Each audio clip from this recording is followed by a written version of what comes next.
bumalik yung bukol mo. Pero ano naman ako, Dok, pag hindi matunaw. Kasi mamaya, cancerous yan. 126 na naman thousand ito na babayaran ko.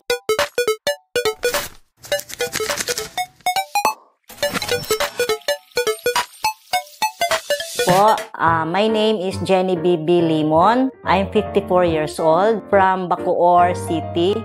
My work is a teacher in grade 1 in Queens Row Elementary School. Naoperahan po ako sa thyroidism. Sabi ng doktor, may time na babalik yan. After ng operation ko, maintenance lang ako ng maintenance. Nung namatay yung husband ko, so syempre na-stress. Mga ilang buwan, nararamdaman ko parang hinihingal ako. So ginawa ko, nagpa-check up ako. Sabi ng doktor, bumalik yung bukol mo, na-stress ka. So sobrang stress mo, tapos di ka nagpapa-check up. Sabi niya, uulit ka ulit ng gamot na pampatunaw. Paano kung hindi matunaw yung bukol ko? Sabi niya, operahan kita uli. Nabubold siya. Paano to, maoperahan na naman ako. So nakita ko yung Genesis Spirulina. So sabi ko, parang mga 2 weeks na inom-inom ko, sabi ko, parang may improvement. Ang unang naramdaman ko, maano sa katawan, yung hindi ka napapagod, wala kang kapaguran. Napansin ko, parang lumiit. Yung ginaganyan ko, lumiit. May epekto. Sa mga ilang months na, as in parang nawala.